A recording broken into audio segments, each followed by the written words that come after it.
예, 안녕하세요. 밴쿠버 남자입니다. 오늘은 영어의 중요성에 대해서 이야기해 보도록 하겠습니다.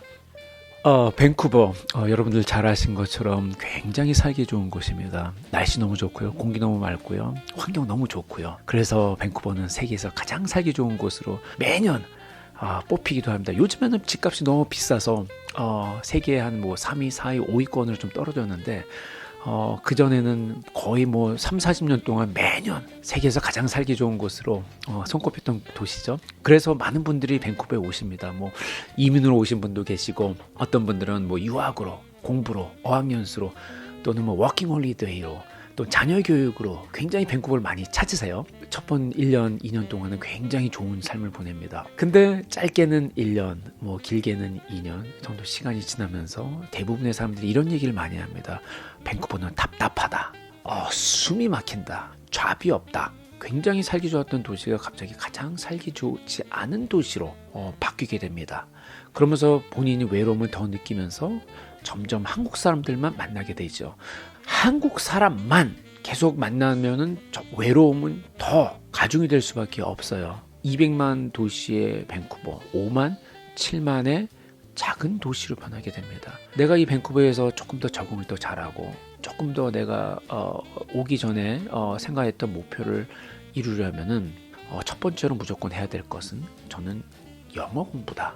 언어를 좀 더 하게 되면은 많은 사람들과 소통을 할 수가 있습니다. 밴쿠버 같은 경우는 굉장히 이민자들이 많습니다. 영어를 제2 외국어로 하는 사람들이 더 많은 것 같아요. 정말 현일처럼 유창하게 안 해도 됩니다. 영어를 할 수 있는 노력, 내가 그래도 하고자 하는 의지만 있으면은 정말 많은 사람들과 우리가 대화하고 소통할 수가 있습니다. 그래서 소통의 창구로 너무너무 중요한 것이고, 우리 영어를 조금 하게 되면은 더 많은 기회가 생깁니다. 잡의 기회. 우리가 영어를 못하면 여기서 잡을 찾을 수 있을까요? 거꾸로 한국에서 어떤 외국인이 한국에 와서 잡을 원해요. 근데 한국말을 못해요. 여러분이라면 그 사람을 채용을 하겠습니까? 여기도 마찬가지예요. 우리가 영어를 못하면은 결국은 잡을 찾을 수가 없고, 잡을 찾지 못하면은 경제적으로 굉장히 어려워질 수밖에 없습니다. 보면. 그리고 또 마지막으로 공부를 할 수 있는 기회가 더 많이 생겨요.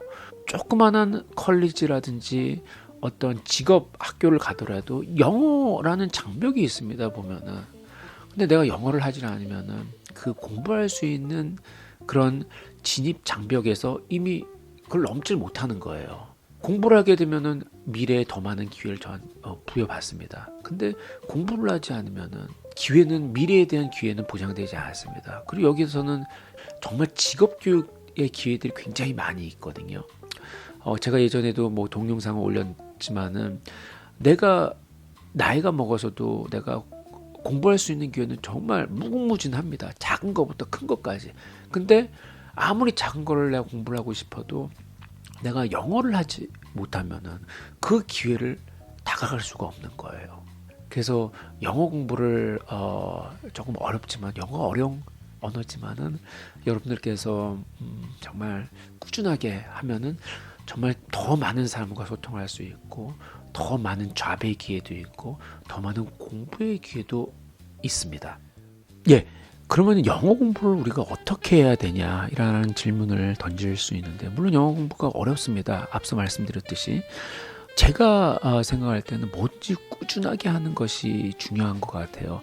영어가 우리가 수학 공식이랑 좀 달라서, 수학은 공식을 하나 알면은 굉장히 많은 문제를 풀 수가 있는데, 영어 같은 경우는 매일같이 정말 꾸준하게 하는 것이 가장 효과적인 것 같습니다.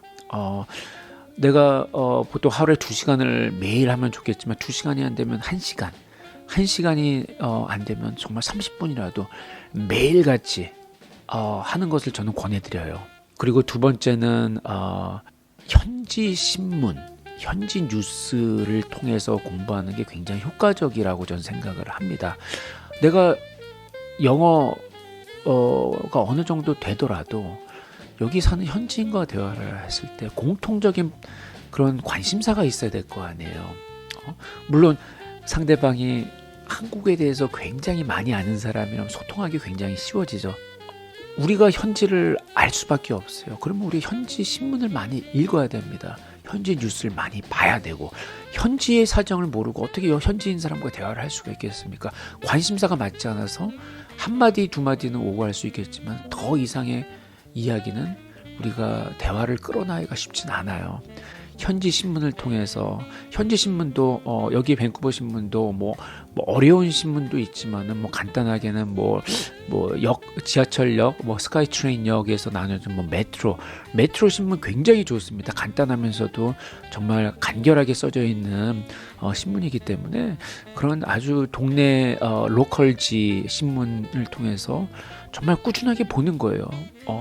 모르는 단어 있으면 모르는 단어 적어놓고 또 공부를 하면서 현지 신문 또는 현지 뉴스를 통해서 자꾸 현지 소식을 통해서 공부하는 방법이 저는 굉장히 효과적이라고 생각을 합니다. 그리고 세 번째 방법은 영어 학원을 가는 방법이 있겠죠. 제가 알기로는 이민자들을 위한 그런 영어 서비스가 굉장히 잘 돼 있는 것으로 저는 알고 있어요. 또 도서관에 가보면 굉장히 많은 정보들이 있습니다. 또 공짜로 우리가 영어를 배울 수 있는 방법도 굉장히 많은 걸로 저는 알고 있고요. 그래서 영어 학원을 통해서 학교를 통해서 꾸준하게 또 체계적으로 공부를 하면은 거기서 또 사람들도 만나면서, 그리고 마지막으로는 조금이라도 내가 정말 영어 공부에 관심이 있으면은 일주일에 한 번씩 튜터와 함께 공부를 꾸준하게 하는 게 굉장히 효과적이지 않나, 저는 그런 생각을 해요.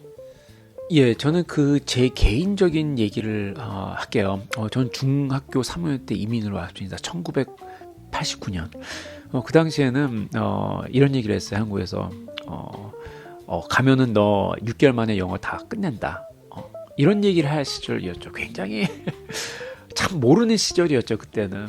그래서 이민을 왔는데 6개월 되니까 뭐 이민 도착한 날이랑 별 다를 게 없는 거예요. 뭐 영어 하나도 안 들리고 말은 전혀 못하고 발전이 없어요. 3년이 시간이 지났습니다. 3년이 지나도 그렇게 차이가 없는 거예요. 저는 그냥 막연히 있으면 영어를 하는 줄 알았어요. 주위에서 또 넌 중3이니까 가면 6개월이 있으면 영어 다 마스터할 거야, 다 이렇게 얘기를 하니까.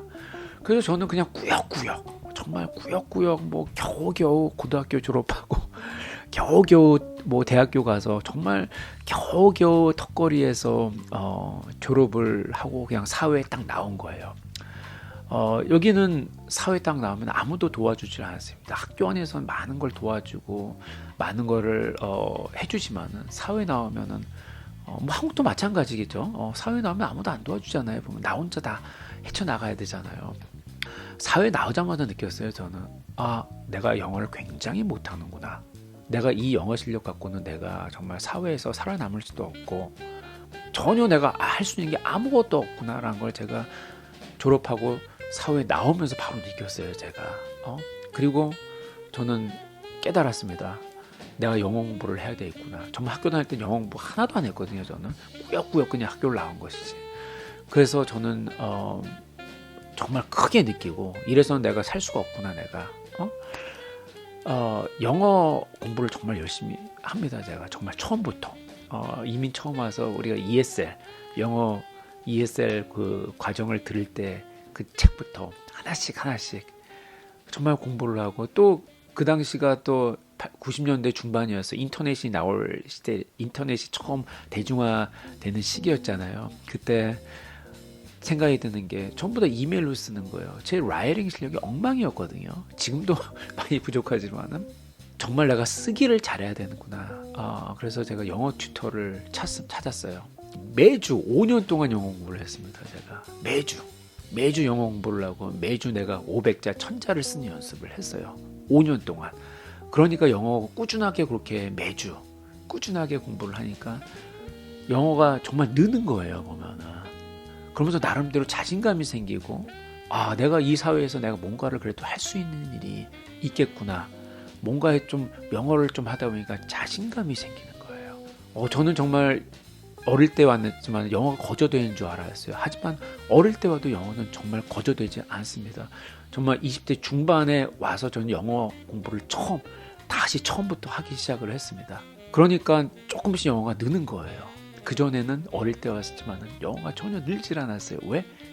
공부를 안 했으니까. 저는 여러분들 지금 보시는 분들이 어떤 연령층인지 모르지만은 저는 나이가 있으신 분이셔라도 영어 공부를 하면 영어가 분명히 는다고 저는 생각을 합니다. 그리고 저는 지금 40대 중반인데 지금도 영어 공부를 해요. 지금도 책을 보면서 모르는 단어 수도 없거든요. 지금도 단어 적어놓고 단어 뜻 찾고 또 그걸 내가 생활에 적용해 보려고 노력을 하고 매일 하면 정말 영어가 늡니다, 여러분들. 언어가 굉장히 어렵지만은 영어 공부는 정말 많은 사람과 소통을 하기 위해서 또 기회를 얻기 위해서 또는 또 진학하기 위해서는 정말 피해갈 수 없는 부분인 것 같아요. 그래서 영어 공부는 정말 재차 강조해도 지나치지 않고 또 중요한 건 우리가 코비드-19 이후에는 저는 이 언어의 중요성은 더 가중이 될 거라 생각합니다. 앞서 얘기했듯이 그 인터넷이 대중화됐을 그 90년대 당시에 굉장히 쓰고 읽는 게 굉장히 중요해졌습니다. 왜냐하면 많은 부분은 우리가 이메일로 커뮤니케이션을 하고 또 문서를 주고받고 그렇기 때문에 읽고 쓰는 게 굉장히 중요해졌거든요. 저는 코비드-19 이후에는 이 말하는 이 언어, 말하는 것, 왜 우리가 화상으로 우리가 커뮤니케이션을 많이 하잖아요. 이 말하는 것, 이 부분이 굉장히 전 중요해질 거라 저 또 생각을 합니다. 그래서 여러분들 어렵지만은 영어 공부 열심히 하셔갖고 조금 더 우리 밴쿠버가 갖고 있는 이 눈으로 보는 것뿐만이 아니라 이런 내적인 것, 내면적인 것도 굉장히 좋은 부분들이 많이 있어요. 여러분들 많이 누리시길 바랍니다. 화이팅!